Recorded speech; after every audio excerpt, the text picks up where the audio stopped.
So let's take a quick first look at QDVO from Amplify, which is the CWP Growth and Income ETF. And if you're not familiar with Amplify, DIVO, IDVO, these different ETFs that I'm tossing around in CWP, well, the CWP comes from Capital Wealth Planning, who manages these particular ETFs for Amplify. So we'll work down through here, but again, it's a brand new ETF. Inception date is 8/22 of 24. So this is truly a first look at a new product. The expense ratio for this particular one is 0.55%, which is the same as DIVO. Not great, not terrible. It is a managed ETF. They're writing these covered calls, so there's some management behind this. And they've got a proven track record with products like DIVO. So we'll look at a 5-year chart out on DIVO and get a feel for what kind of return that's produced, knowing that we're spending money for this particular product. I hate fees, so I'm always going to bring them up. I'm always going to talk about them. And anything over 0.5% is something that you should consider and say, ooh, is that something that I really want to do? Take time to consider it before you just jump in. And if it's 1%, you're probably not going to see me in it.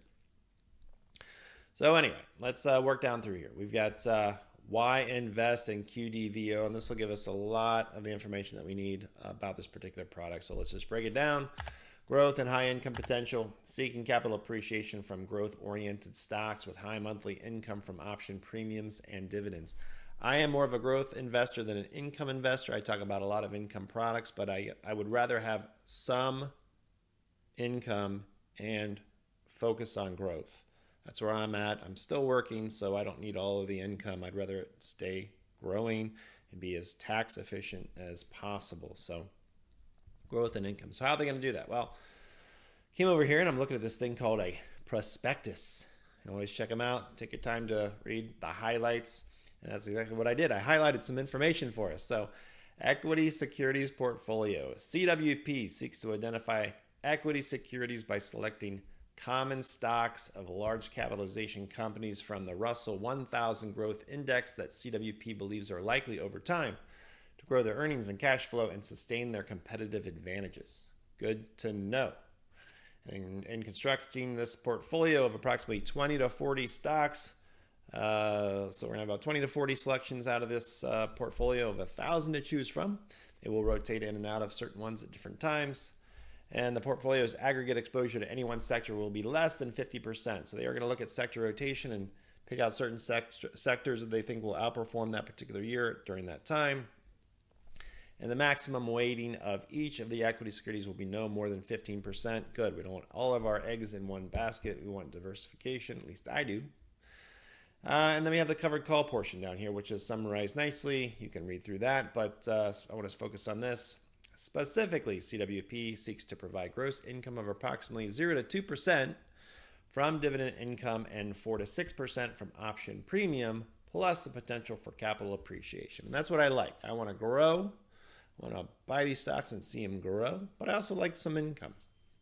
So in this case, we're looking at 0 to 2% from dividend income. So if you're familiar with DIVO, that's probably just the opposite of this. You're going to have more dividend income and less option premium that you're going to keep. In this case, we are going to have lower dividends because they're these growth stocks. Apple doesn't pay that much, right? We're going to be NVIDIA, things like that. Not a lot of income from those dividends, but 0 to 2% and then 4 to 6% from selling those covered calls. You're going to be able to collect larger premiums from more volatile products. So overall, I know for income investors, it's hard pill to swallow here, but 4 to 8%, probably landing around 6%, which is in line with what you might see from DIVO and IDVO. DIVO is probably around 4.5 to 5. IDVO is about 5 to 5.5, and I expect this to be around 6. But in a taxable account, not as tax efficient because a lot of this is going to be short-term capital gains from those option premiums. So consider that, and when you weigh it all out, they might be pretty in line with each other. So something to consider if you're considering this product. So that's the growth and high income potential. Then we have equity exposure and lower volatility. Covered calls and dividends may help reduce volatility versus the overall market during times of broad-based market decline. So what does that mean? Well, when we sell covered calls, tend to lower the beta of our portfolio. I always say it smooths out the ride, right? We don't have quite the ups, quite the downs, kind of smooths it out. So I picked a time frame here to look at. In this case, I'm using DIVO because we don't have a lot of information, but it's going to be similar as far as that comment goes. So I'm looking at DIVO here, and I picked the time frame, so I'm in control. I'm in the driver's seat. So I went back to the beginning of 2022 because that was a bad year. And 2023 was good. 2024 has been pretty good. So I'm going to compare a few different products here and see how they hold up. So first chart here is price return only. We're looking at price return.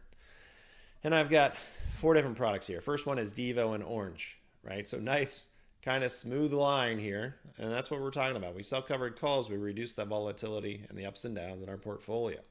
So since the beginning of 2022, we are up about 3.43%, whereas VOO is up 13%. QQQ is up about 12%. Yes, that's right. The S&P 500's outperformed over the last 3 years, 2.5, 3 years. And then I wanted to throw in TQQQ because people bring this stuff up all the time. And depending on the time frame you pick, we'll show you performance, right? So if you bought this back at the beginning of 2022, you're down 33%. I don't like these types of products, so I don't buy them. I know some people are big fans, but I'm not. So that is just the price return of these 4 products when we include a bad 2022 and a good 2023 and 2024. Well, let's toss in total return and compare the 3. So when we toss in total return during this time period, again, the ups and downs, reduced volatility from those covered calls helped out these funds, this particular fund, DIVO, over that period of time. So in this case, we're up 17.6%, right in line with the VOO or the S&P 500. So equivalent, right? Very, very close to each other. And both of these outperformed the Qs over this period of time and really punished compared to TQQQ. Terrible, right? Down 31%. Now, there are times when TQQQ performs well. You're supposed to hold these for a short period of time and not hold them for a long period of time, and I just never buy them. So that's my take on that. But yeah, that's what they're talking about as far as the levels of volatility. It can be smoothed out. It can still give you a good overall return over a period of time. It just depends on what that time frame is. And again, I got to pick the time frame. By the way, I am branching out a little bit from YouTube, and I'm starting up my own website called MyWealthAdventure.com. It's about My Wealth Adventure and yours as well. So if you really like this content and you want even more, head on over there and sign up. It's free to sign up. It's just a newsletter and me gathering some data to find out exactly what my audience actually enjoys to hear and learn about. So head on over there and check out MyWealthAdventure.com. Thank you so much. And the last reason here on their list to invest in QDVO has to do with active management. Are you a fan? So this allows the portfolio manager, CWP, to identify opportunities and risks and act on those decisions in real time. This is done by CWP, or Capital Wealth Planning. There are a lot of fans of Capital Wealth Planning because of the face behind it, which is Mr. Kevin Simpson. He's been around a long time, had a lot of success. He's been managing these funds, and there are a lot of Kevin Simpson fans. He's also wrote a book. Go check it out. But he's had a lot of success. So he's the active manager for this particular fund. So what do you think about QDVO? Now, as far as yield, again, we expect it to be around 6%, or I do. But we haven't had a distribution yet. We should have one here shortly. As far as the fund holdings, you can see a few of them right here. Apple, Microsoft, and NVIDIA. But let's go into the full list of stocks and take a look and see what we have. So we have Apple, Microsoft, NVIDIA, Amazon, Alphabet, Meta, Tesla, Netflix. That makes up a large portion of the portfolio there with those top holdings.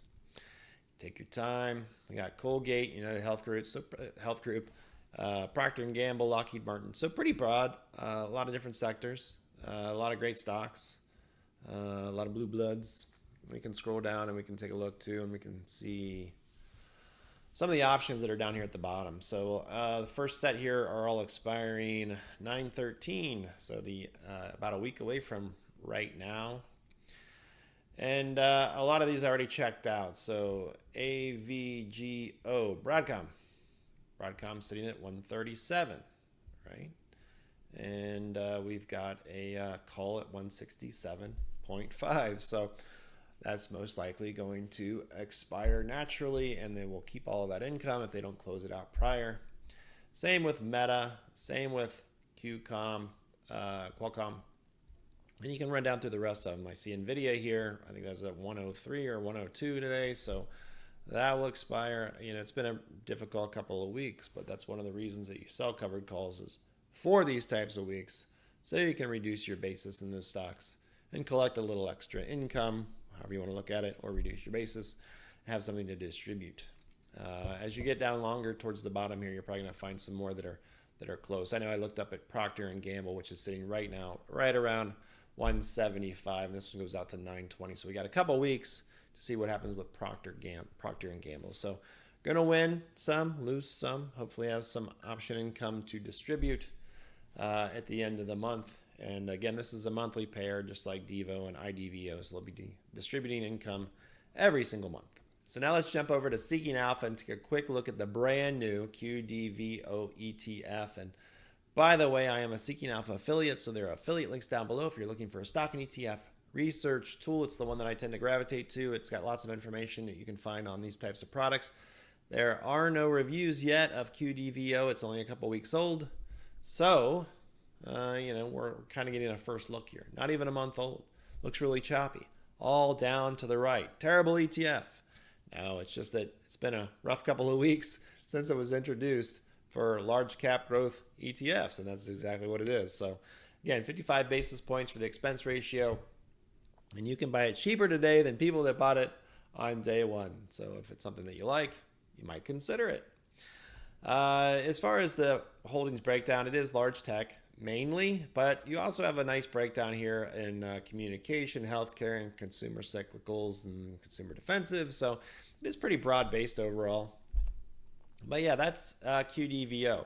Now, my personal take here is I've already bought some shares. It'll be a little part of my portfolio. DIVO, IDVO, and this one. So I like the strategy of having growth and some income. I like the strategy behind these. I'm willing to pay that expense ratio for these particular products. One of the reasons that I'm kind of drawn to them is if you went back 10 years ago and you looked at my portfolio, you'd say, oh, that's DIVO. That's QDVO. Because I'm the type of investor that's been buying and been long stocks for a long, long time, and ETFs. And I tend to sell some calls on certain positions that I have in my portfolio, just like these funds. And I also sell puts to try to pick up some extra income or add to those positions. So I'm very familiar with this type of strategy, and I do it myself. So I like it, and I'm kind of drawn to it. So I have all three of these funds in my portfolio in smaller positions. They're not huge. Like I said, I built out this portfolio that's my income portfolio, and I'm slowly growing that over time as I get a little bit older. It's kind of a fun side hustle. It's motivational. You get that monthly income. It's kind of a fun way to invest. So for people that are looking for those types of things, maybe consider QDVO. So that's a quick first look at QDVO from Amplify ETFs. Please let me know what you think about this product down below. Like and subscribe if you like this type of content, and we will see you next time. Have a great night. Take care. Whoop.